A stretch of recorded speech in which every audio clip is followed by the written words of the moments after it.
Pai do Senhor Jesus, meus irmãos, pode se assentar, fique à vontade, por favor. Abra sua Bíblia, Colossenses, capítulo de número 2. Na verdade é o 1, capítulo 1. Fique com a Bíblia aberta. Que Deus abençoe nesta noite os nossos jovens da nossa regional.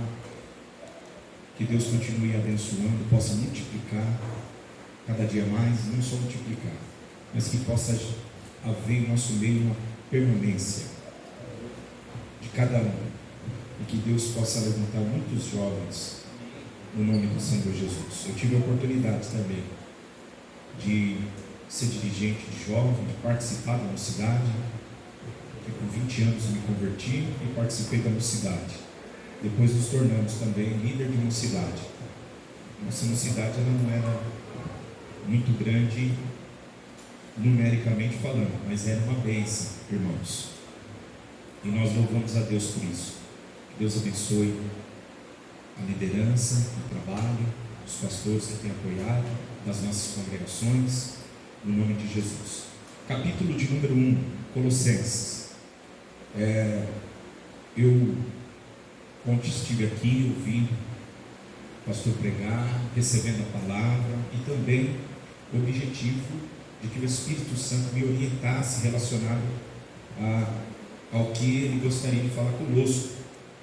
Pois devido ao meu tempo de trabalho, o horário estava bem cansativo, então eu estava com o propósito de ontem tirar um período, mas eu vim e foi abençoador, porque enquanto eu estava aqui e o pastor pregando, o Espírito de Deus me direcionou a respeito daquilo que nós nesta noite estaremos aqui meditando.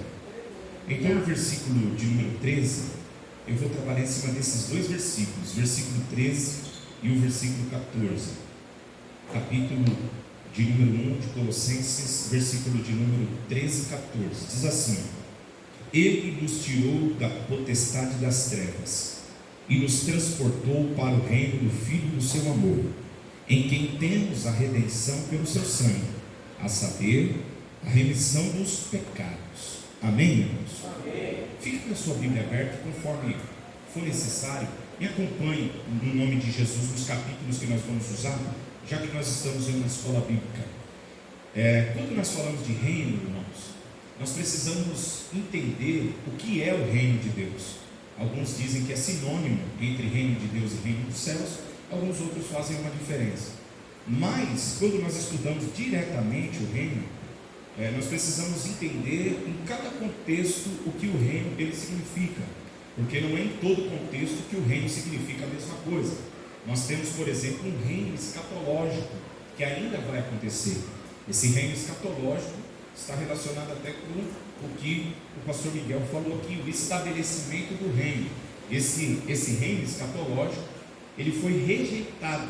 Por causa disso, então, ele ainda será pregado novamente depois que a igreja for tirada da face da terra, que é aquilo que a mensagem é chamada de o Evangelho do Reino, diferente da pregação que nós temos desse dia, que é a pregação da graça, o Evangelho da graça. O Evangelho do Reino é o reino sendo pregado para o seu estabelecimento.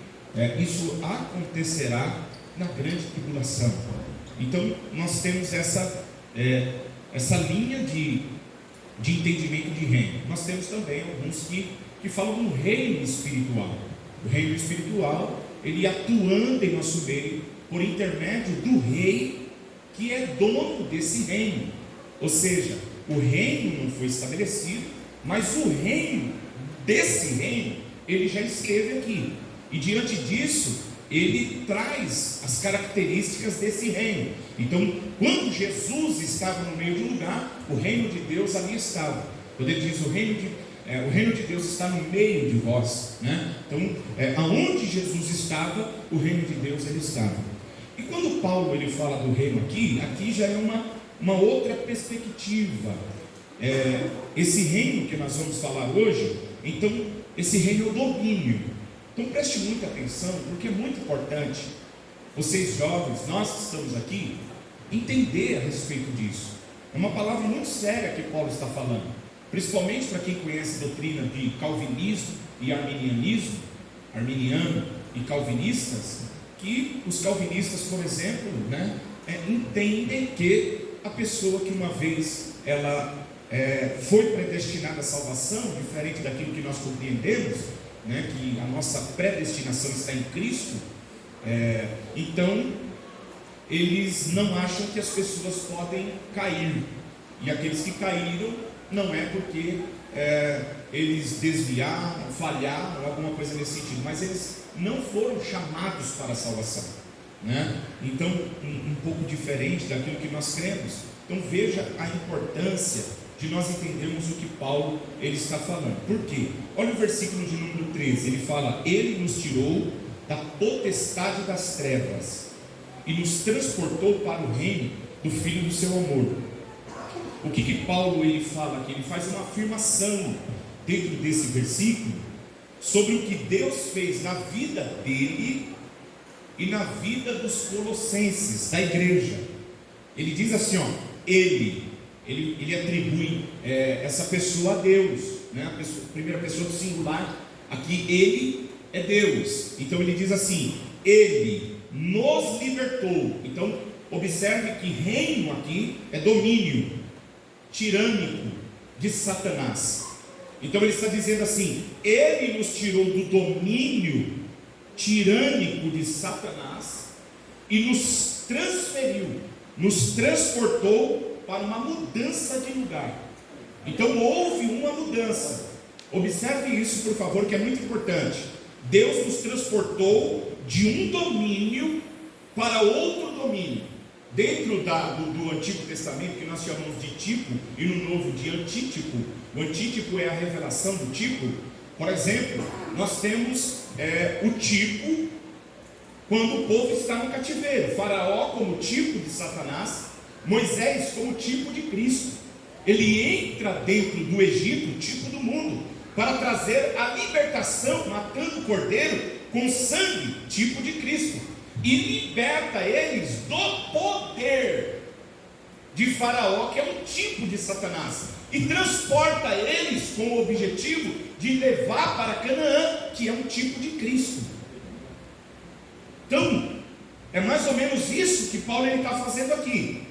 Abra por favor em Atos dos Apóstolos, capítulo de número 26, versículo de número 18, quando Paulo está a Cripa, contando o testemunho da sua vida, o que aconteceu com ele.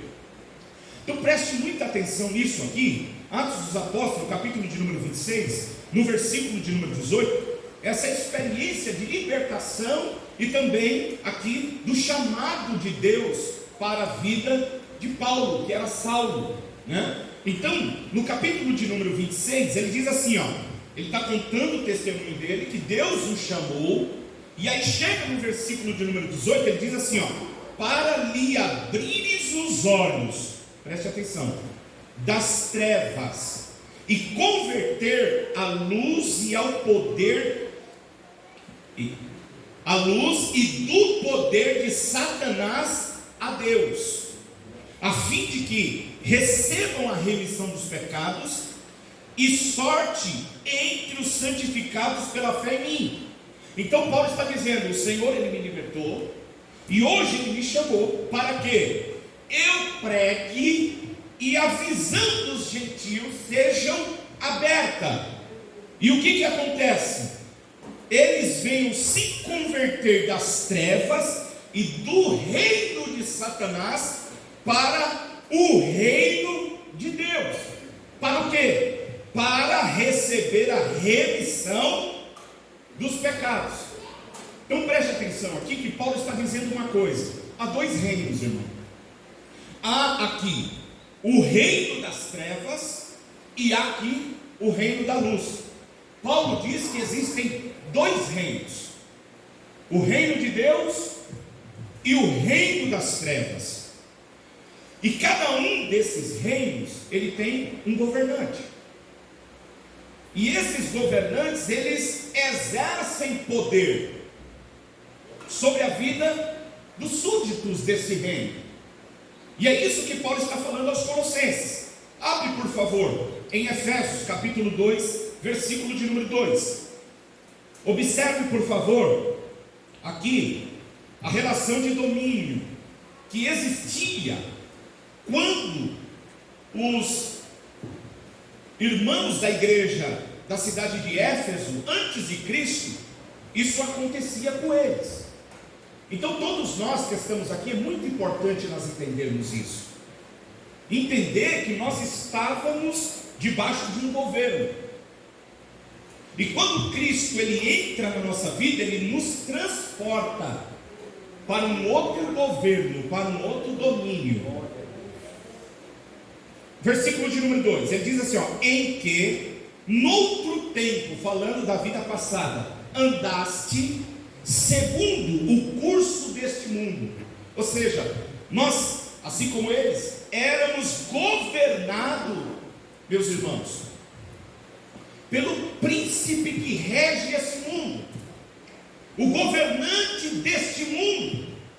Então você querendo ou não, eu querendo ou não, e tem muita gente às vezes que até se ofende com isso, quando nós estamos fora do reino de Cristo, quem exerce domínio e influência sobre a nossa vida é o diabo, é Satanás, são os demônios, eles que regem a nossa vida. Aí ele diz assim, em que no outro tempo andasse segundo o curso desse mundo.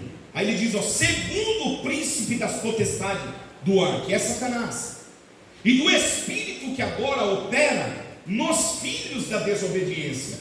Então, aquele que vive em desobediência à palavra de Deus, ele é guiado, orientado e governado por este rei desse império satânico.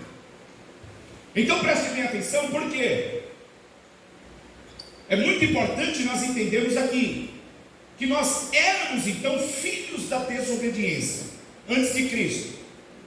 E a expressão aqui, filhos da desobediência, isso aqui se chama hebraísmo. E o que é o hebraísmo? É quando você, dentro da língua hebraica, usa aqui expressões que estão dentro ou são peculiar o idioma daquele povo, nesse caso, os hebreus. Então, era costume entre os hebreus chamar uma pessoa de filho de uma coisa, do modo especial que ele caracterizava aquilo. Então, chamar de filho da desobediência está caracterizando eles como pessoas desobedientes. É muito interessante entender isso, porque vai por favor em João capítulo de número 8, versículo de número 44, quando Jesus vai falar com os fariseus. Então, ser filho da desobediência, isso quer dizer que caracteriza a pessoa como desobediente. É uma forma de linguagem usada dentro da Bíblia, nesse caso chamado hebraísmo. João capítulo de número 8, versículo de número 44, ele diz assim, vós tende por pai a quem? O diabo. Olha só, o diabo aqui, ele, dentro do hebraísmo, significa a mentira, como se o chamasse de, nesse caso ele vai ser chamado de pai da mentira. Olha só, e os fariseus, Jesus está chamando eles de filhos da mentira. Olha só, vós tendes por pai ao diabo, e quereis satisfazer os desejos de vosso pai. Ele é homicida desde o princípio. Por que Jesus está caracterizando ele assim? Porque eles desejam matar Jesus. E Jesus diz, olha, esse desejo que está dentro de você, isso é o desejo do pai de vocês. Essa influência que está no pai de vocês, vocês como filho, passa para vocês. Se você está fora do reino de Deus, você tem um pai, que é o pai da desobediência. Você se torna filho da desobediência, e você faz aquilo que o seu pai, ele faz. Por isso que ele diz, filhos de Deus. Por exemplo, alguém lá fora, sem aceitar Jesus, e a gente vê muito isso, Ele não é servo de Deus, ele não aceitou Cristo como seu único e suficiente Salvador. Aí ele diz: eu também sou filho de Deus. Isso é verdade? Não.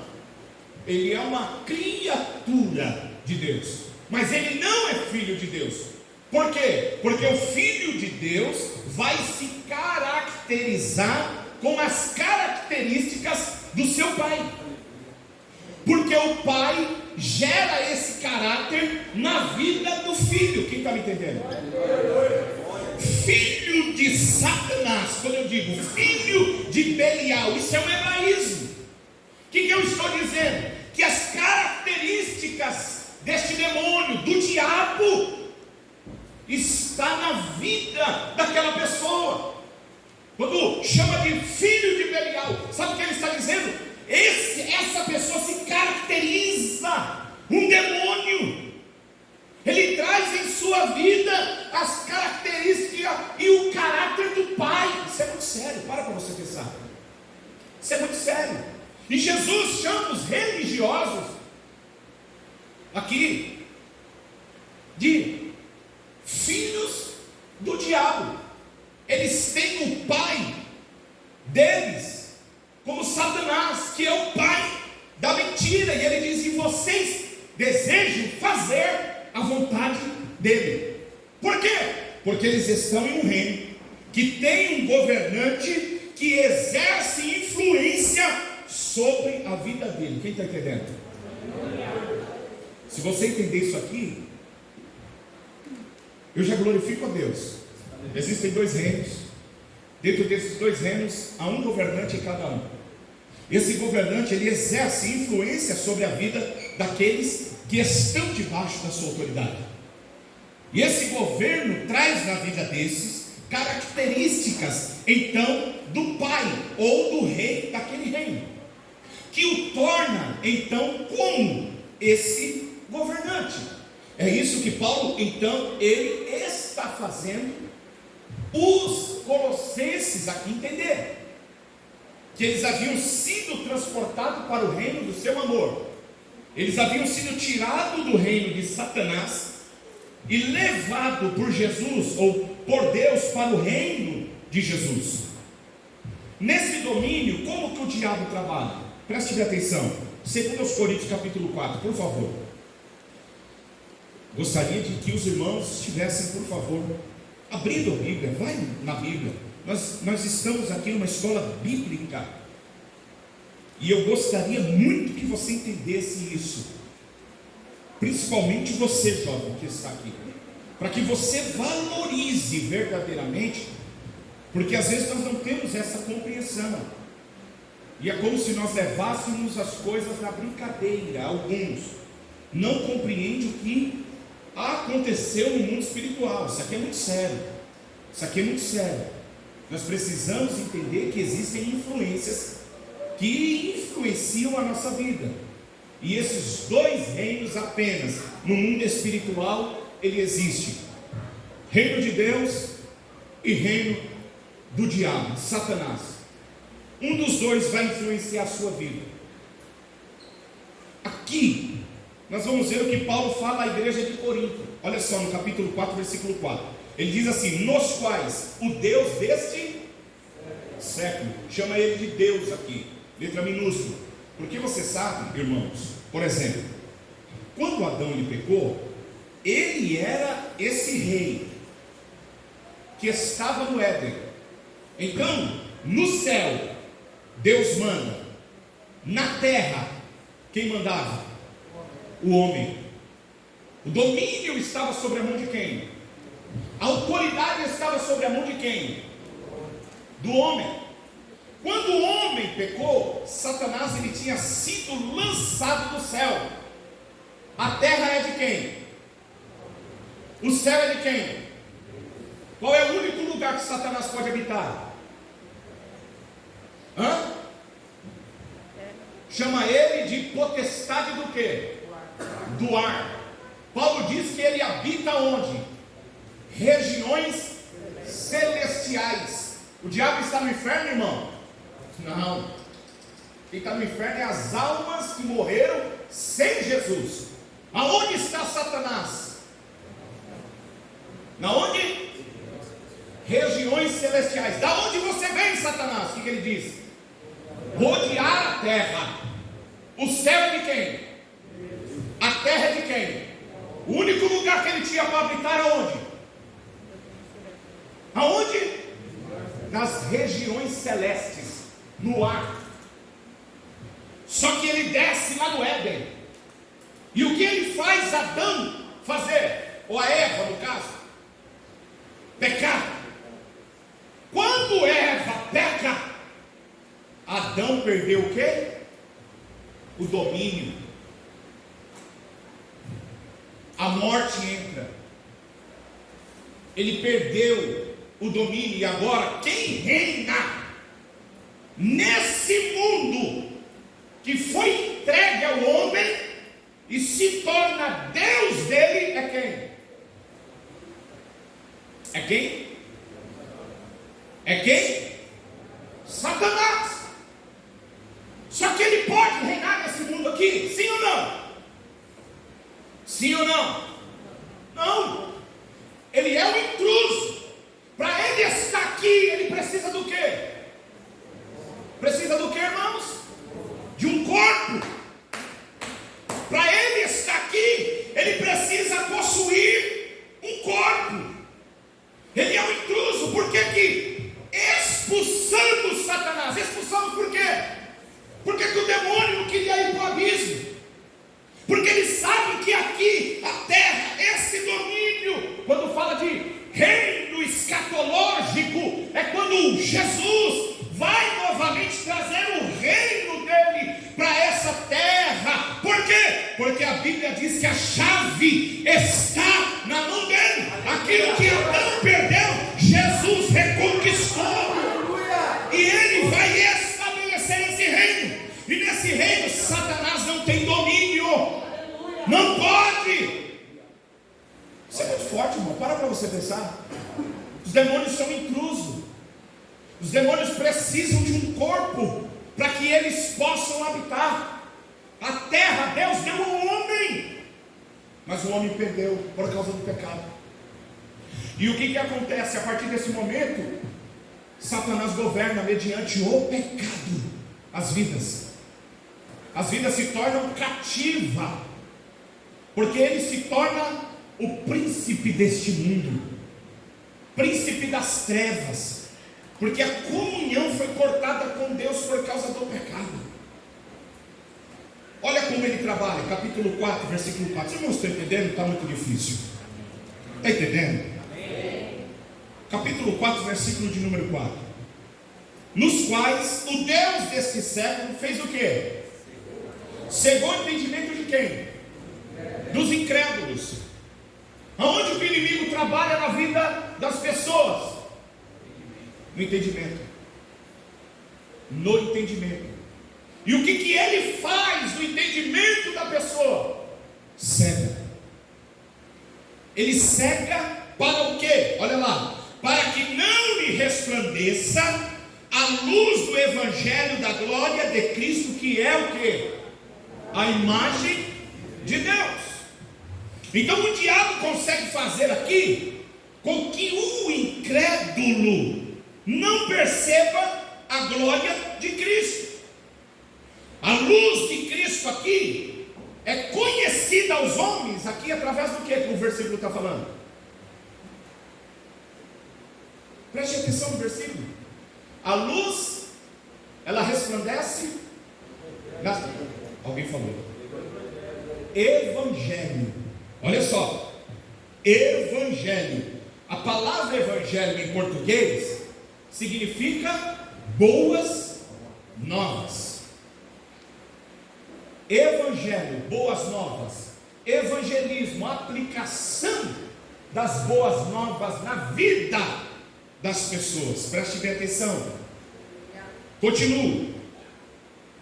As boas novas aqui do reino de Deus é a salvação por meio de Cristo, a ser recebido, preste bem atenção, pela fé, com base na morte expiatória, sepultamento, ressurreição e ascensão.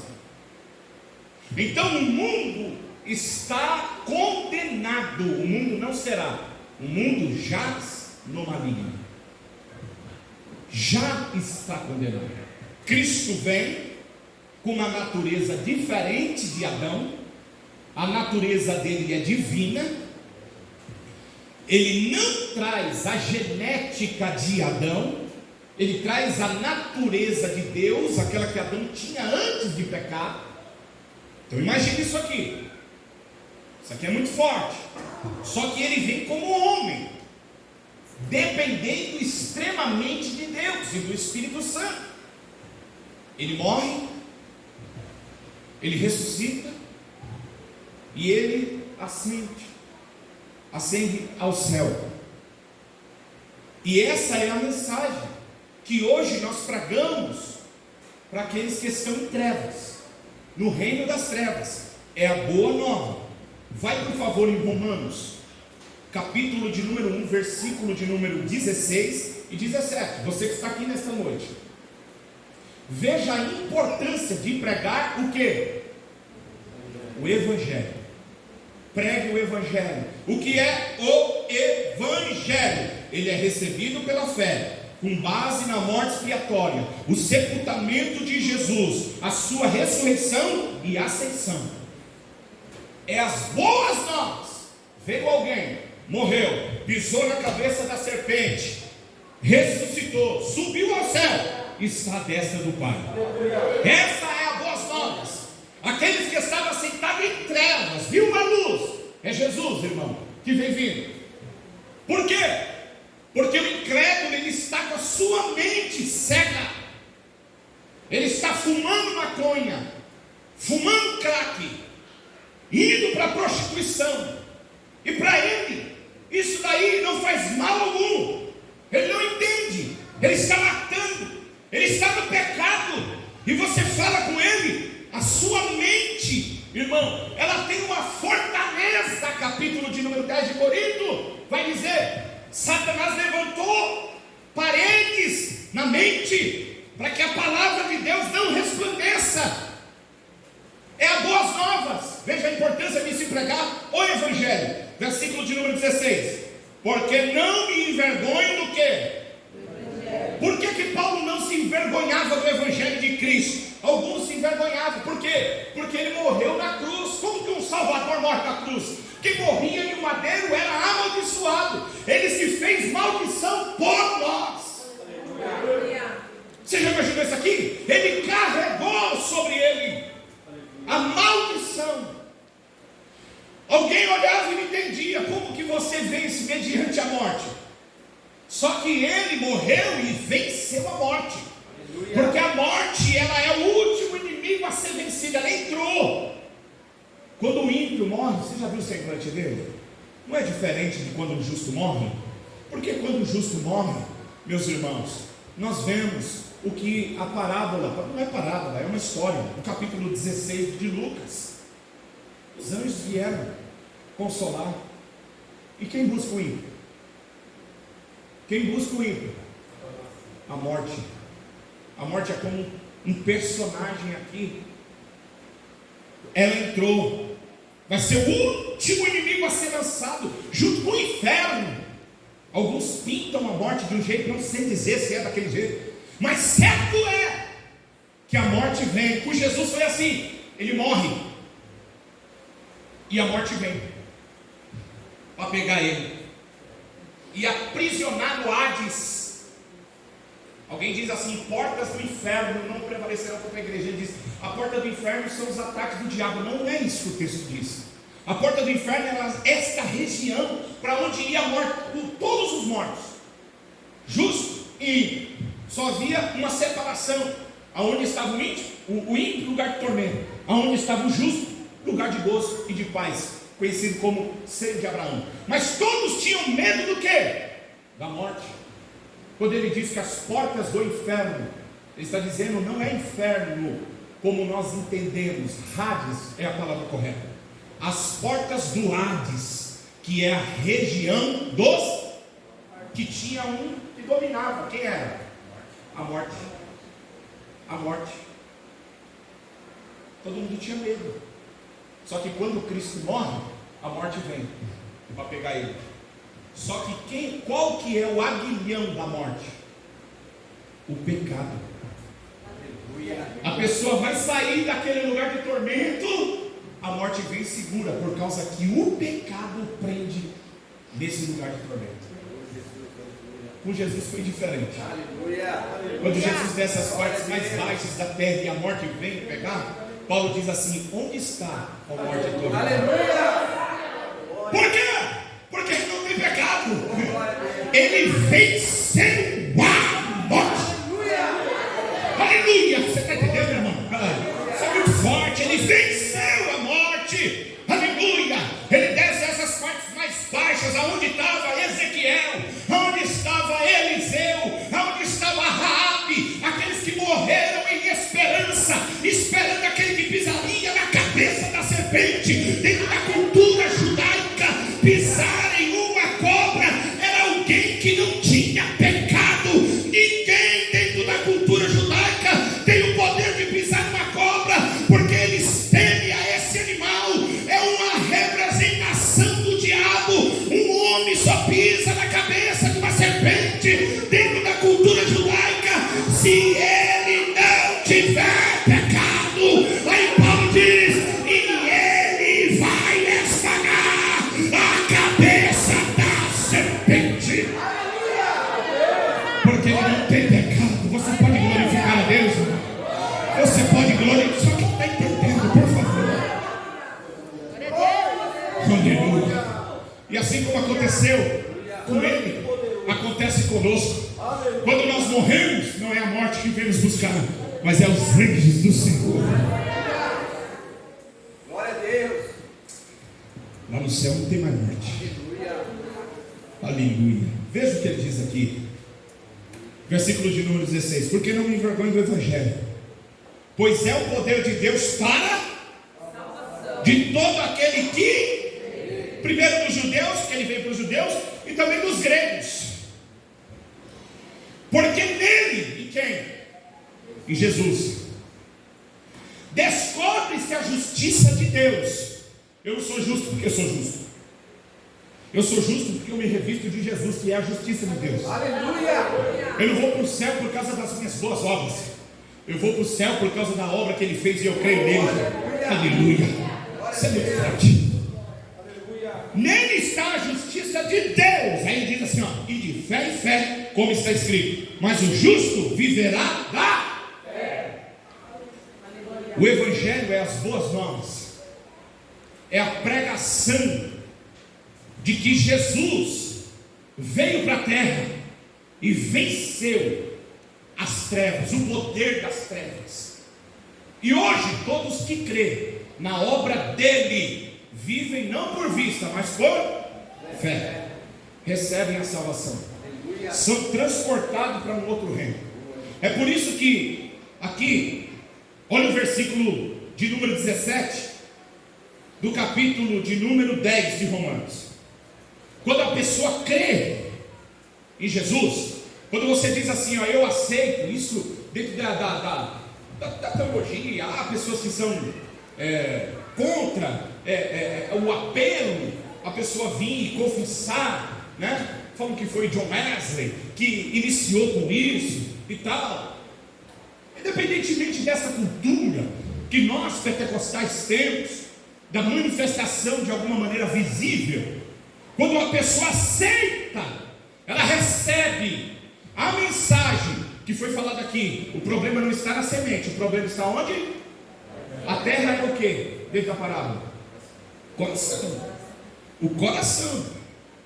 O problema não está na mensagem, na semente, está no coração do homem. A semente é boa, irmão. A semente é boa. Então, quando você recebe Cristo, o Espírito Santo passa a habitar na sua vida.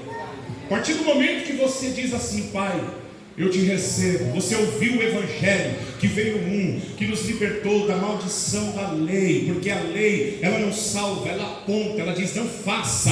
Na graça é creia. No Evangelho, no Antigo Testamento é não faça e viverá. Na graça é creia e viverá. Olha que coisa tremenda. Isso é graça, irmão. Não é você fazer para viver, mas é você crer naquele que fez e nele cumpriu toda a lei.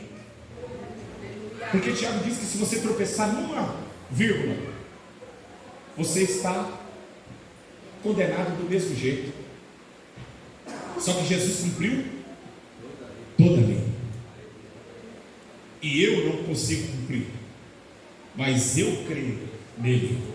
E quando eu creio, o Espírito Santo entra na minha vida. Quem está entendendo? Quem está entendendo? Isso é muito forte. Às vezes você não entende o que acontece no mundo espiritual, mas é o que começa então uma operação na sua vida. Olha o que Romanos 10 e 17 diz: de sorte que a fé é pelo e o ouvir o quê? A pessoa, ela é liberta, ela é salva, ela é transformada quando você prega o quê? A palavra de Deus. Porém, veja aqui, se os homens não dão ouvido ao Evangelho, a fé se torna impossível para eles. Olha o versículo 13 do capítulo 10 de Romanos: porque todos aqueles que invocaram o nome do Senhor será? Pai, eu invoco o teu nome, o nome do teu filho. Eu creio naquilo que eu estou ouvindo, que está falando, que ele é o Salvador da humanidade. Eu creio. Quando você invoca o nome dele, a Bíblia que está dizendo, de imediato, o que acontece? Você é salvo. Olha a importância de se pregar o Evangelho. Olha o versículo 14 agora: como, pois, invocarão aquele que não creram? Como eles vão invocar aqueles que ele não conhece? Então precisa conhecer. E como crerão naquele que não? Tem que pregar o Evangelho, irmão. E como ouvirão se não há quem pregue? E como pregarão se não forem enviados? Como está escrito: qual formoso és os pés dos que anunciam a paz e dos que anunciam Evangelho. Ele veio de uma virgem, ele viveu uma vida justa, ele morreu sem pecado, mas ao terceiro dia ele ressuscitou, aleluia, subiu ao céu, está à direita do Pai e voltará para buscar todo aquele que nele crê. Aleluia. Quando isso acontece, olha o que Paulo diz no capítulo 1, versículo 14 de Colossenses. Vai lá.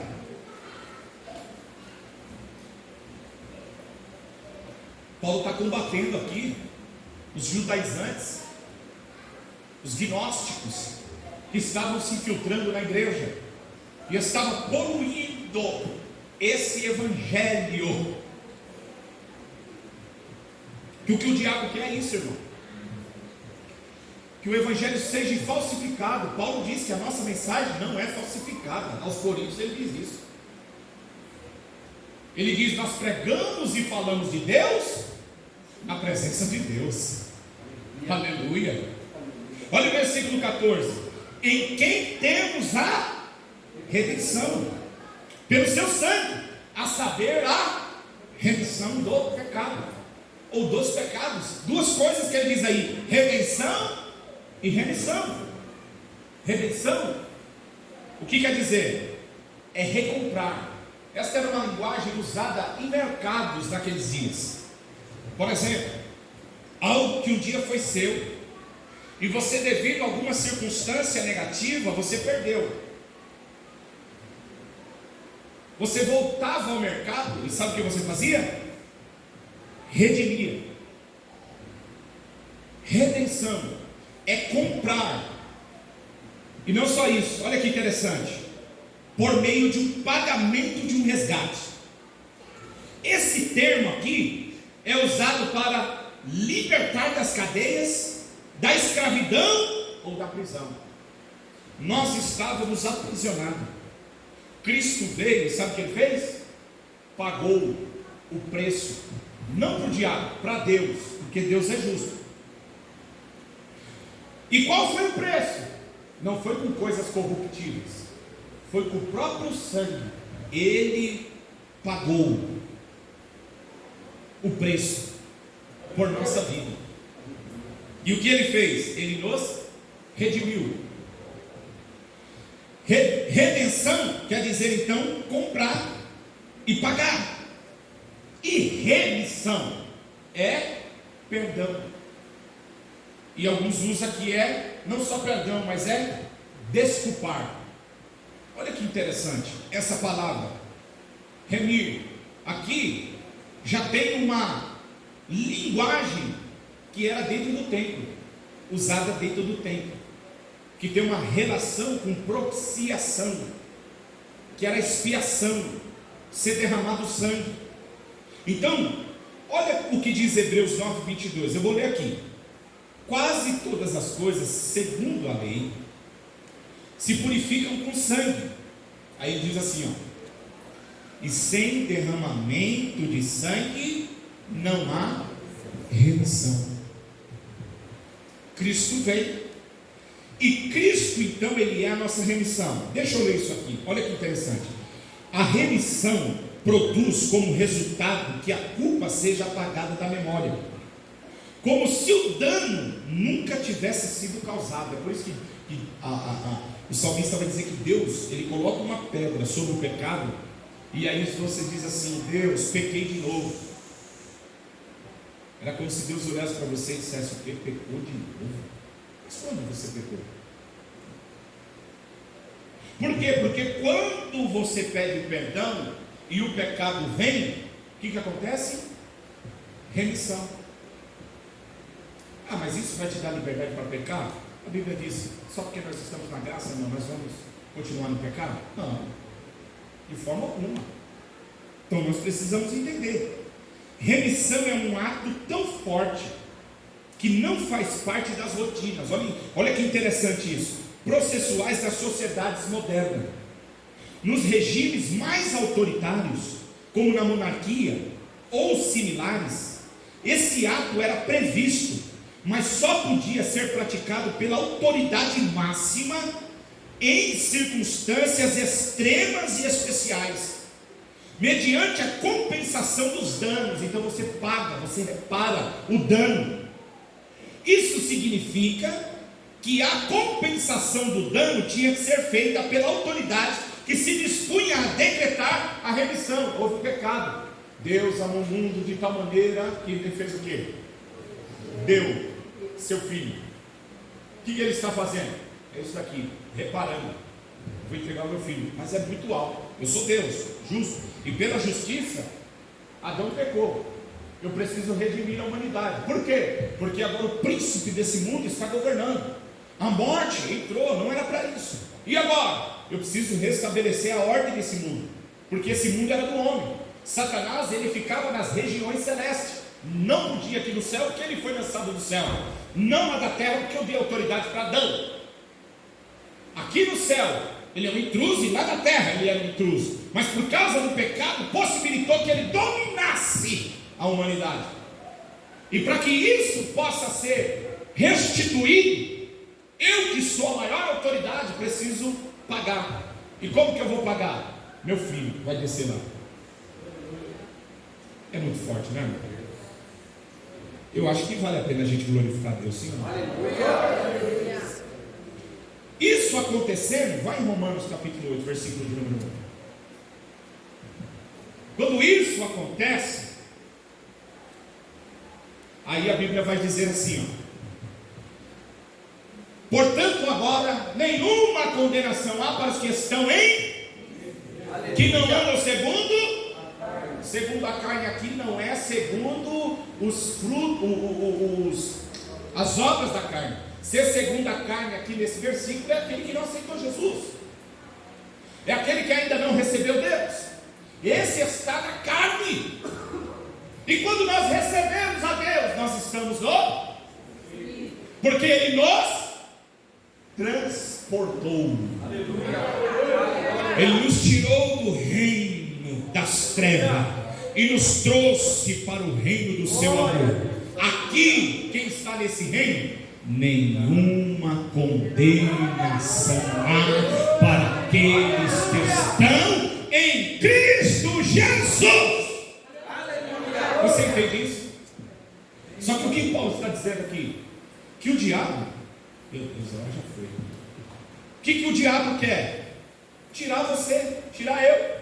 Capítulo de número 6, por exemplo, de Éfeso, ali, escudo, a espada que é falada dentro do texto, não é espada grande de ataque. A espada usada ali é espada de defesa dentro do texto. Por quê? Porque a igreja está posicionada em uma região, e quem ataca para nos tirar, e a igreja tem que resistir, está com os pés firmes na preparação do Evangelho.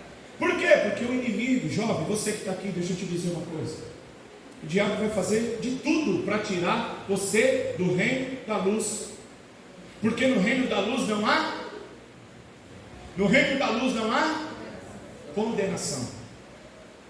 Você acha que o diabo está feliz que você está aqui na igreja? Ou na presença de Deus? Vocês acham? E era isso que estava acontecendo na igreja de Colossenses, aqui ou dos Colossos. O que Paulo está dizendo? Que o inimigo iria trabalhar para fazer o quê? Para tirar eles e que eles voltassem para o reino da onde eles haviam saído.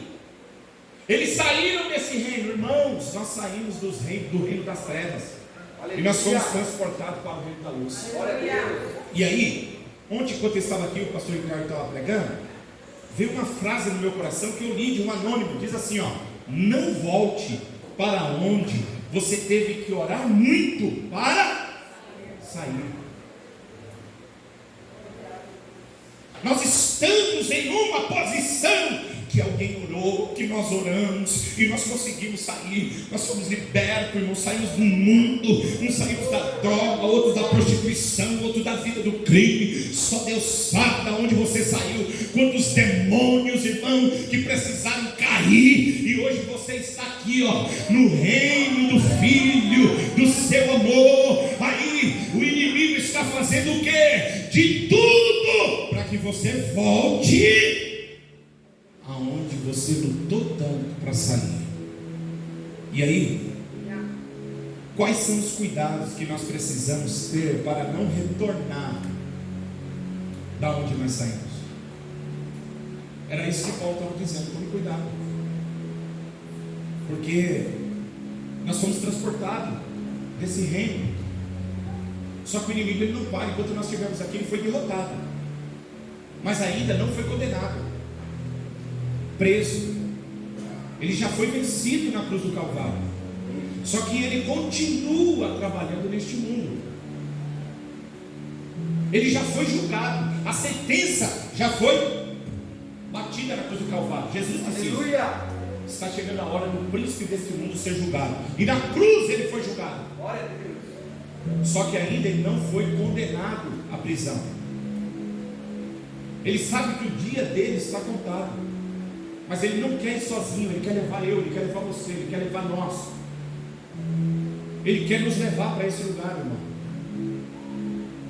E o que nós precisamos então tomar cuidado, jovem, você que está aqui, abre por favor em 1 Coríntios capítulo de número 10. Quando o Edner começou a falar aqui no começo, eu falei: Deus está na palavra. Até mostrei para ele, porque uma das coisas que eu iria falar aqui não vai dar tempo, é exatamente das amizades. Preste bem atenção, jovem, você que está aqui debaixo da nossa autoridade pastoral, a importância nessa noite de você entender isso aqui. Preste bem atenção. Você precisa tomar cuidado. Foi o que Paulo disse. E Paulo estava dizendo para cristãos isso aqui. Ele estava dizendo para ele. Olha o que ele vai dizer no versículo de número 12 do capítulo de número 10. Quais os cuidados que nós precisamos ter para não voltar para as trevas? Primeiro, aquele, pois, que cuida estar em pé, olhe para que não caia. Você pode cair? Sim ou não? Você acha que você não pode cair? Na igreja tinha uns que estavam pensando desse jeito. Aí Paulo, no capítulo 10, ele vai descrever 5 coisas que derrubaram o povo lá no deserto: idolatria, prostituição, incredulidade. Ele descreve as 5 coisas no capítulo 10. E aí ele diz para a igreja: não pense você que que porque você está na igreja, você não pode vir a cair, vir a tropeçar. Então você que está aqui, nós já tivemos aqui pessoas aqui, ó, que serviram a Deus conosco, cantou com a gente aqui e morreu, irmão, sem a salvação. E não foi um só não. Teve um que ficou conosco aqui muito tempo, trabalhou, se envolveu e morreu. Fui fazer um assalto, nem assalto, era furto, por causa do crack. A segurança tirou um tiro, morreu. Fui pregar, ia comigo, uma pessoa maravilhosa, caiu. Cuidado, porque nós temos que entender que uma das ferramentas mais poderosas do diabo é a tentação. Essa é a ferramenta mais poderosa que o inimigo tem. Diga comigo: tentação. Guarde isso nesta noite. Você vai ser tentado. O diabo vai trabalhar contra a sua vida usando qual ferramenta? Tentação.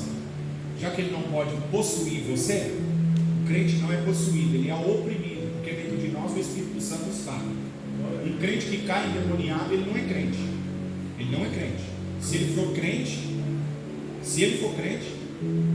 jamais o espírito maligno entra onde o Espírito de Deus está.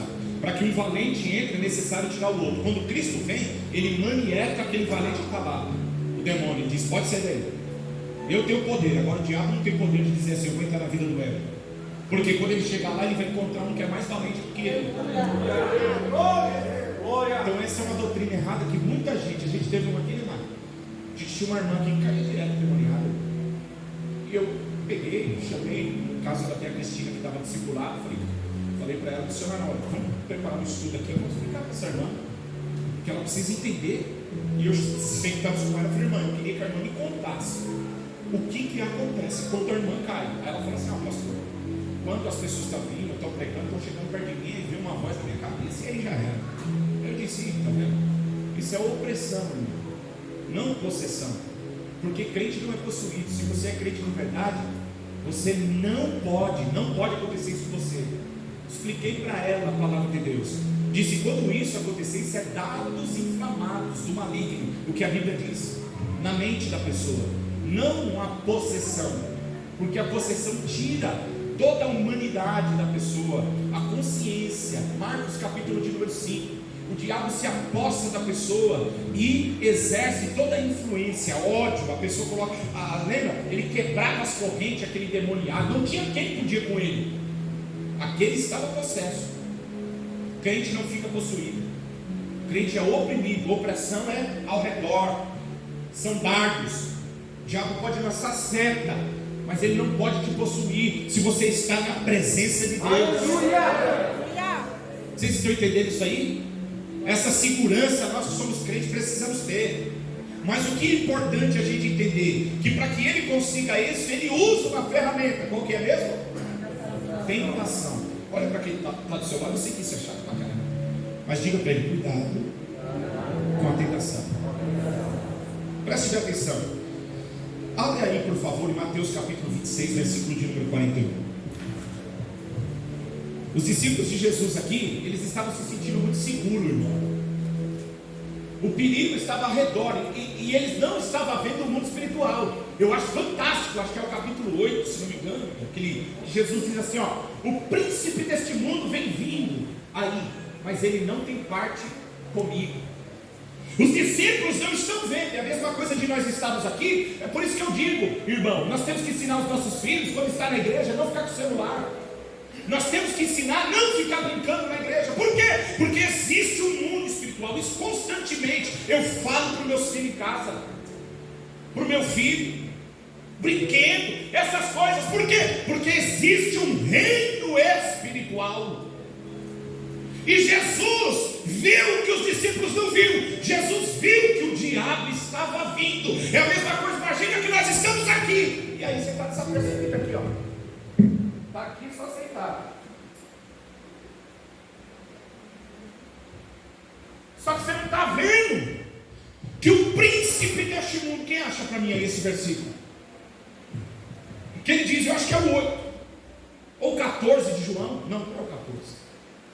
Ele diz que ele não tem parte em mim, porque ele sabe que o diabo vem vindo. Ele está dizendo assim aos discípulos que estão com a mente ainda fechada espiritualmente.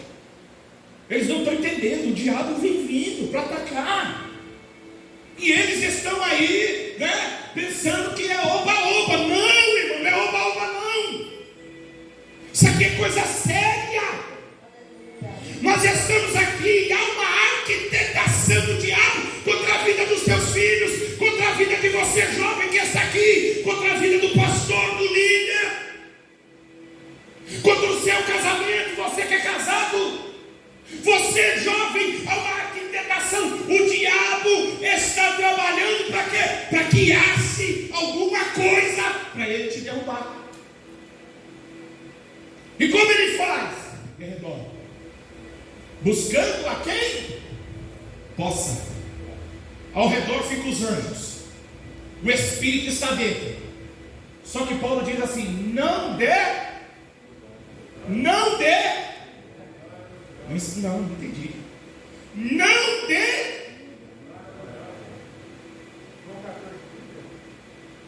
João 14:30. Lê, por favor. Escuta isso aqui.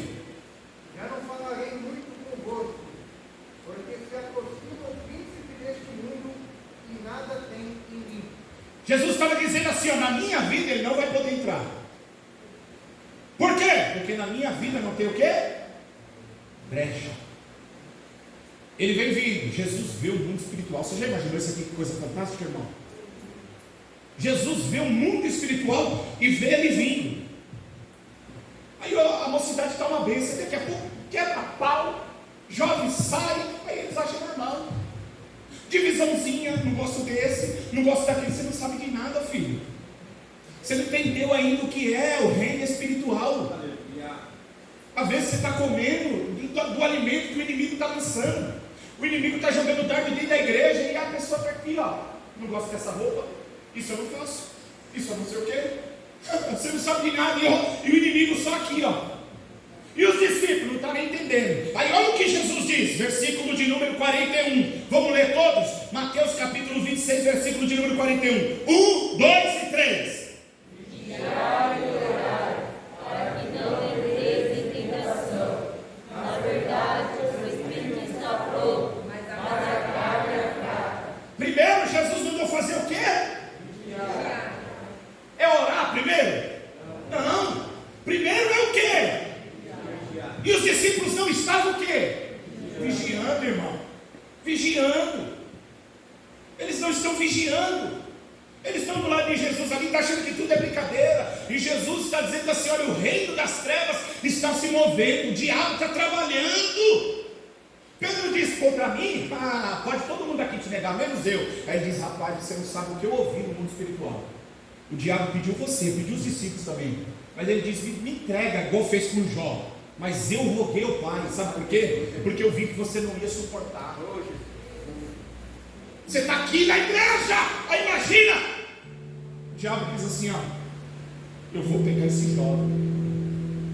Eu vou pegar esse jovem. Aí você está dizendo: você está pensando que ele vai vir e ele vai pegar você te arrebentando? Não, como que eu disse que é a ferramenta? Tentação. E eu vou explicar para você o que é tentação, né? Porque isso aqui é muito sério. E você jovem que está aqui, não pode comer não. Não pode comer essa comida que o inimigo está colocando. Isso é ter sabedoria. Quando eu entendi essas coisas do reino de Deus, tem algumas coisas da minha vida que eu não aceito mais. Não aceito divisão. Não aceito essas briguinhas que às vezes saem no meio dos jovens. Não aceito. Negocinho de virar cara, sabe por quê? Há um reino espiritual trabalhando. E tem gente que às vezes está pensando que é o baú igual os discípulos. Aí no Senhor Jesus diz assim: vigiai, ou seja, fica atento, fica apercebido. Por quê? Aí ele diz: e depois vocês oram, para que não entreis. Para nós não entrar em tentação, temos que fazer duas coisas. Qual que é? Deixa eu perguntar para vocês: vocês estão fazendo isso? Pastor, eu estou no reino do amor, no filho do amor. Eu também. Mas para nós permanecermos, precisamos entender que há principados e potestades que estão trabalhando para te tirar do reino. Tem muitos aqui. Tinha um adolescente aqui, ó, que congregava conosco aqui. O irmão veio pregar aqui, chamou ele aqui na frente, disse para ele: olha, o diabo tem um laço com a tua vida, rapaz. Você cuidar da biqueira e tal. Falou para ele tudo, descreveu tudo. Não passou muito tempo. Para onde ele foi? Para onde ele foi, irmão? Para a biqueira. Ele vigiou, irmão. Ele não vigiou. O nosso problema está nesse. A gente fica, né? A gente se acha alto, confiante demais, igual os discípulos. Jesus diz: vigilância e oração, porque essa carne ela cansa, essa carne ela é fraca. Os discípulos não iam conseguir orar uma hora. Eu vi alguém dizer que um obreiro tem que no mínimo orar o quê? Uma hora. Porque Jesus disse para os discípulos: vocês não aguentam orar nem uma hora. Quando Jesus sai, eles ficam ali e Jesus vai orar. Não é só tocar, não, irmão. Não é só cantar, não é só mexer aqui no som, não. Não é só dirigir culto, não é só ser líder. Tem que fazer o quê? Vigiar. Por quê? Porque existe um mundo espiritual trabalhando. Aí a gente acha que às vezes as coisas não, é normal, não, o diabo não entra. Quem disse que não entra, irmão? Na cabeça dos testemunhos de Jeová, eles dizem: aqui no reino não entra. No nosso reino. Ô irmão, presta atenção. Jesus estava onde? No capítulo de número 4 de Marcos, ou de Mateus? Deserto. O que ele estava fazendo? Mas ele estava o quê? Orando. E ele estava o quê? Quantos dias, Miguel? Aí vem um pregador e diz assim: ó, quando você chegar na rua onde você mora, até os demônios vão correr. Ah, vai pensando. Jesus, irmão, Jesus está 40 dias em jejum. E a Bíblia diz que ele estava cheio do quê? Quem se apresentou para ele? Imagina para mim e para você. Irmão, você vai cair nessa, irmão? Não vigia não, para você ver. Não vigia não. Eu estava contando para a Júlia uma experiência que eu passei, eu e minha esposa. Fomos tem 12 anos que nós estamos aqui. Quantos anos mais ou menos? Uns 15 anos, por aí. Nós estamos com a cidade de Minas Gerais. Eu fui pregar em umas igrejas lá. Quando chegamos lá, nós ficamos na casa de um irmão amigo nosso. E eles moravam num sítio. E lá morava um outro irmão dele, parente desses dias. Ele achou meu telefone e ele me mandou mensagem, contando as bênçãos ainda, irmão. Só que eu não contei para ele o que aconteceu. E nessa casa tinha uma mulher que ficava querendo se matar. Ela ficava tentando tirar a própria vida. Quando estava dentro da casa, ela escutava batendo na porta, batendo na janela, andando em cima da casa. E lá é chácara. Ele saía com a calibre 12, irmão. Pegava a espingarda dele, é sítio, meio mato. Saía lá fora com a calibre 12. Ele falava: pastor, era presbítero, eu não acho nada. E eu orei por essa irmã. O que aconteceu com ela? Manifestou o espírito maligno. Tudo bem. Foi uma coisa tremenda. Eu preguei numa igreja lá, pergunta para minha esposa. O culto teve 4 horas, irmão, de culto. Ele me deu 20 minutos para pregar. Pergunta para minha esposa. Era virada de ano. Quando eu cheguei lá, o Espírito Santo de Deus me deu uma palavra, irmão. Mas era uma palavra muito dura. Mas eu não sabia. Não sabia da fama da igreja. Depois a gente ficou sabendo. Mas o baterista estava pegando um jovem do grupo de jovem. Irmão, era uma bagunça. E o Senhor disse para mim assim: ó, hoje eu vou trabalhar aqui, vai cair gente endemoniada e também vou batizar com o Espírito Santo. Ele me deu 20 minutos para pregar. Eu preguei sobre os filhos de Eli, não esqueça até hoje. E o Espírito Santo disse para mim assim: ó, diga para a igreja que quando bater meia-noite desse relógio, gente cai endemoniada, eu batizo com o Espírito Santo. Você acredita nisso? Pensa no mover de Deus. Quando nós voltamos, pensa numa luta que eu passei, irmão. Mas foi luta. Eu era do Jardim do Estádio. Luta. Eu não conseguia ficar mais dentro da minha casa. Teve um dia que eu saí 2 horas da manhã. E o pai dos meninos aqui que foi me buscar, eu e minha esposa na minha casa, com uma lanterna desse tamanho. Eu ligando, Luiz, entrou um ladrão aqui na minha casa, está andando em cima de casa. E o Luiz com a lanterna daquelas lá, não tem ninguém aí, Anderson. E a gente escutava, pulando em cima do telhado. Pensa numa luta, irmão. Mas uma luta que eu passei. Até que um dia, a gente não tinha sofá, nós mudamos para casa, não conseguimos colocar armário, tudo no chão. Meu pai infartou, a gente não conseguia, a Laís era bem pequenininha. Aí a nossa casa, a Laís está na sala. Aí daqui a pouco, a Laís grita. Eu saio correndo, a Laís está com os cabelos assim, ó. Igual o cabelo do irmão Samuel que veio, você viu o cabelo do Samuel? Daquele jeito. Aí eu disse, mãe, a Laís tomou choque. Aí ela pequenininha olhou e disse assim, papai, entrou um mendigo ali, ó, no quarto, você acredita? Pensa numa luta, pensa numa batalha que nós vivemos. Eu cheguei a falar para mim, nós tínhamos pouco tempo que tinha comprado a casa, irmão. Eu digo, vamos sair daqui, vamos voltar para a casa da minha mãe que eu não aguento mais.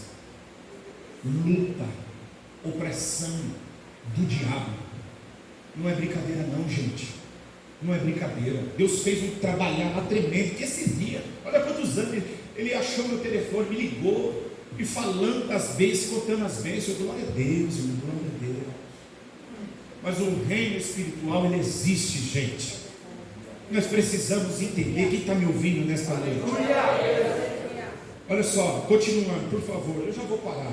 Eu até falei, eu precisava de um bom tempo, porque eu tenho bastante coisa ainda, mas não dá para me falar tudo. Mas eu gostaria muito de falar. Mas preste atenção, eu estou falando da tentação. Olha só o que Tiago capítulo 1, versículo de número 13, ele diz. A tentação não vem de Deus, não é Deus que tenta. Quem tenta é o diabo. O diabo que nos tenta, certo? Ele diz, a ninguém sendo tentado, diga, de Deus sou tentado. Aí a Bíblia diz que Abraão, Deus tentou Abraão, não é tentou, é provou. Aí, capítulo de números, esse que nós acabamos de ler, né? No capítulo 10 diz lá que Deus tentou o povo. Não, Deus não tenta ninguém. A palavra correta dentro daquele texto é provação. Deus prova, Deus não tenta. Tentação é algo que vem de quem? Do tentador, do diabo. Mateus capítulo 4 diz assim, chegando-se o tentador. Aí, deixa eu ler aqui, eu nem vou pedir para você abrir, mas só me escute, por favor. 1 Tessalonicenses capítulo 3, versículo de número 5. Olha o que Paulo diz. Portanto, não podendo eu também esperar mais, mandei saber da vossa fé.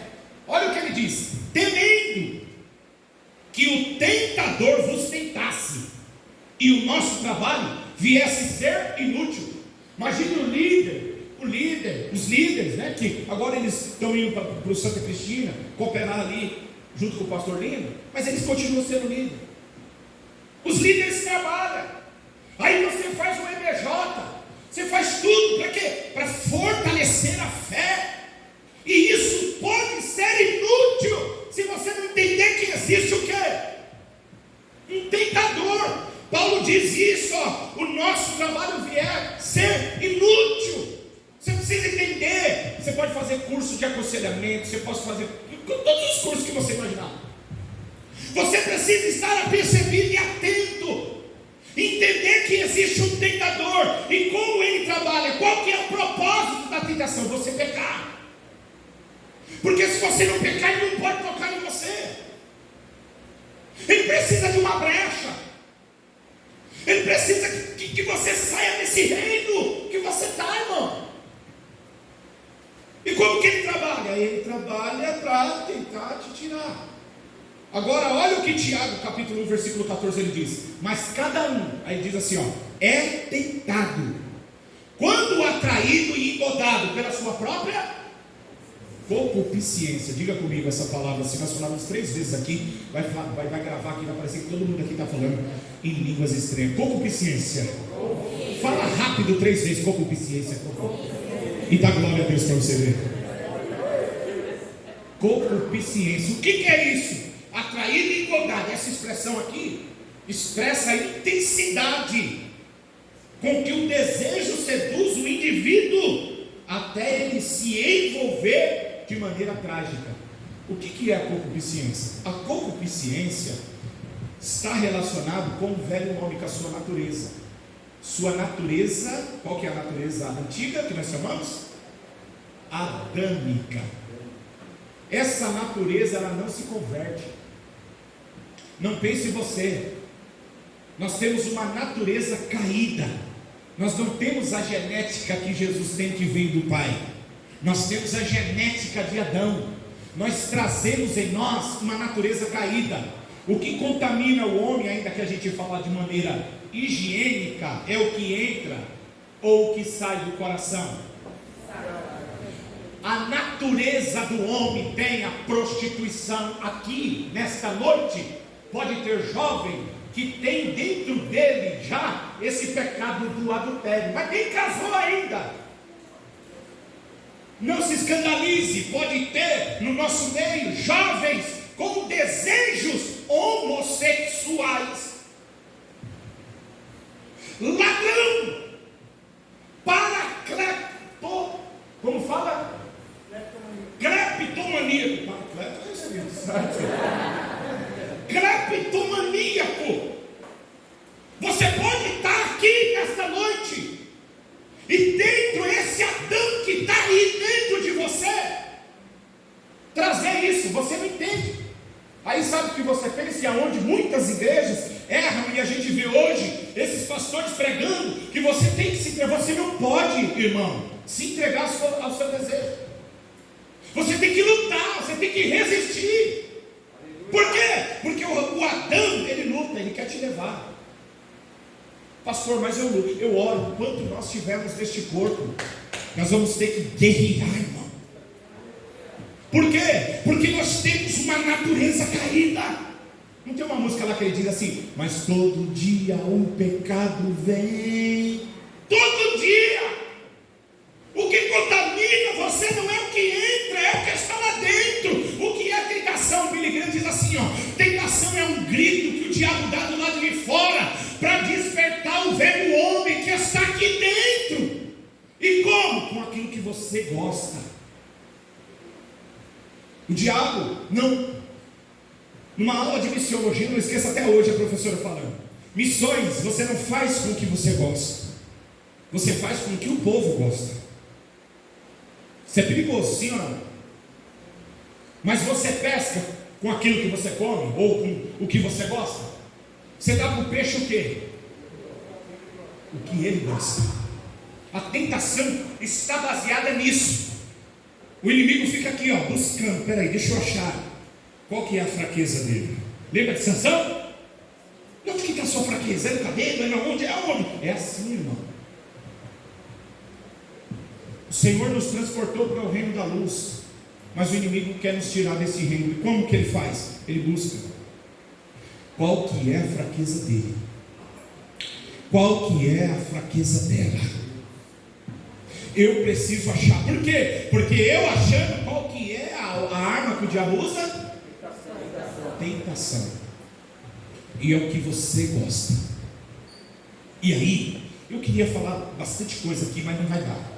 Eu queria falar sobre algumas coisas que nós devemos evitar, então, no meio da tentação. Mas, preste bem atenção, que dentre as coisas que você tem que tomar cuidado, para que você não volte para esse reino, da onde Deus nos tirou, que na tentação, as más companhias.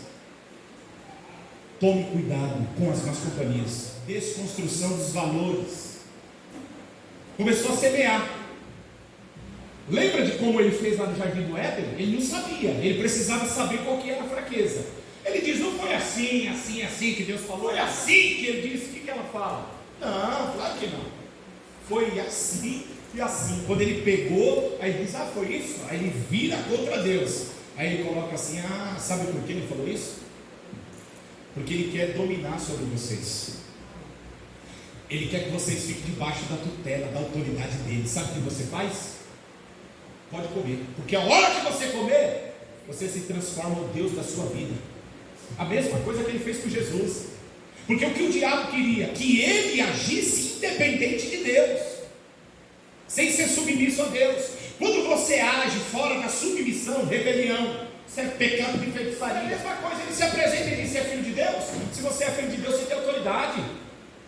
Transforme as pedras em pão aqui.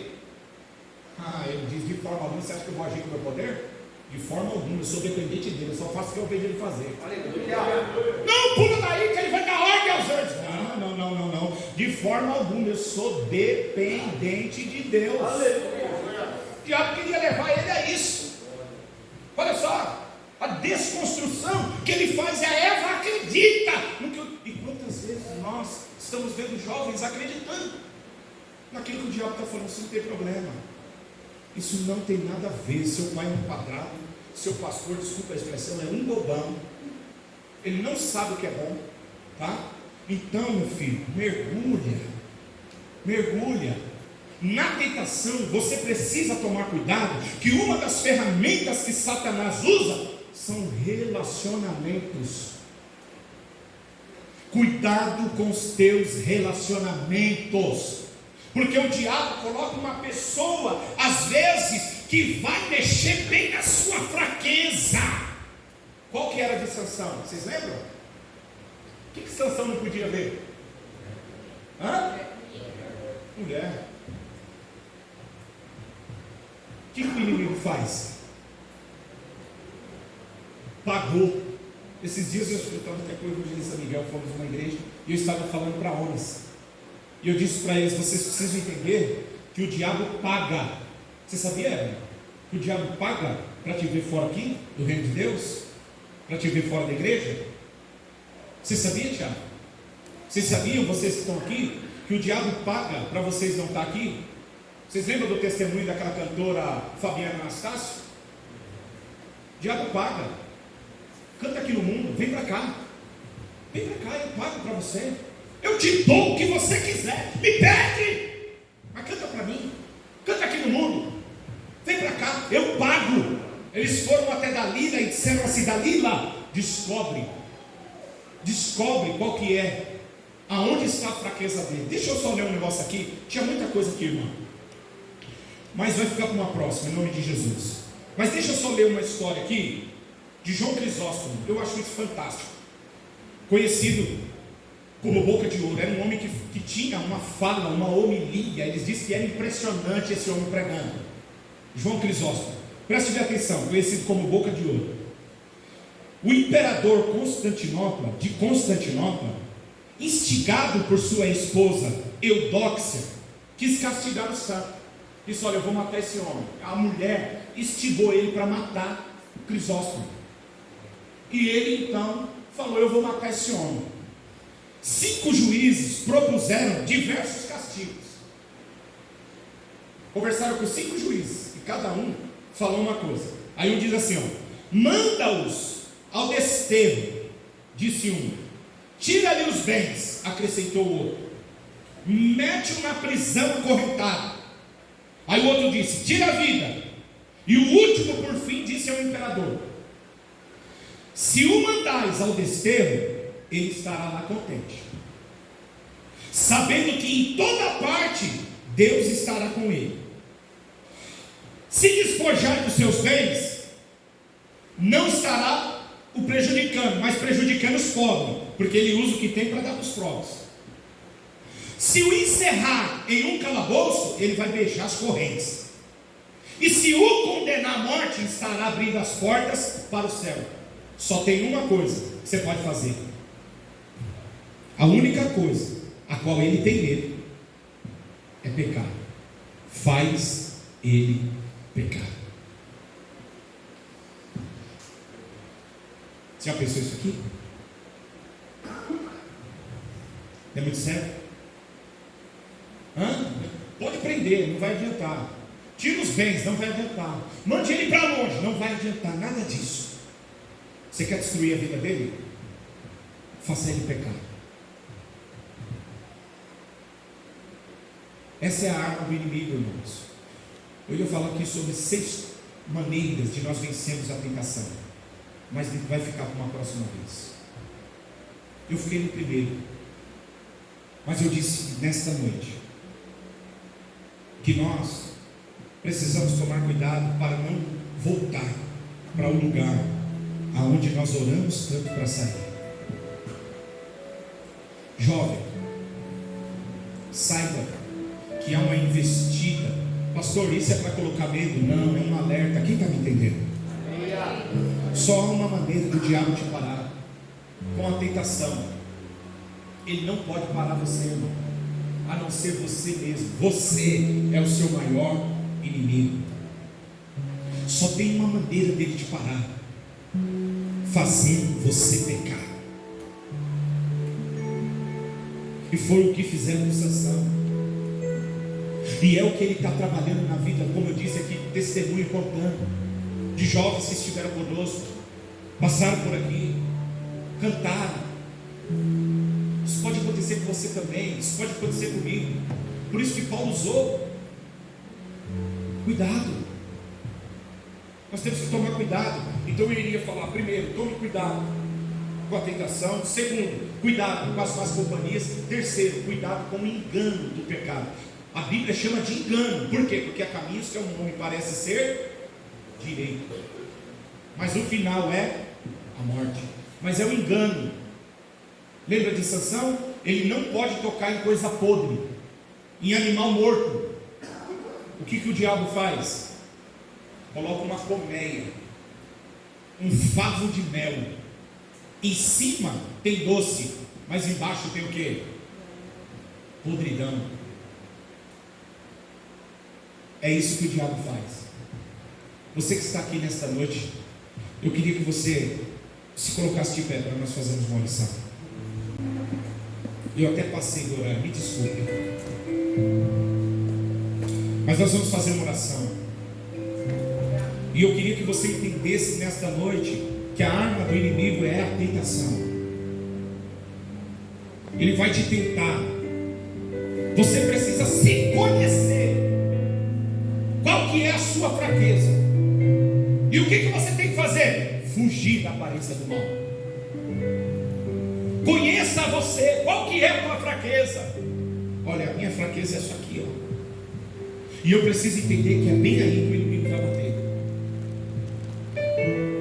O inimigo busca a nossa fortaleza para nos derrubar. Deus usa a nossa fraqueza para nos levantar. Você está forte, o inimigo busca a sua fraqueza. Você está fraco, Deus busca e te levanta no meio dessa fraqueza.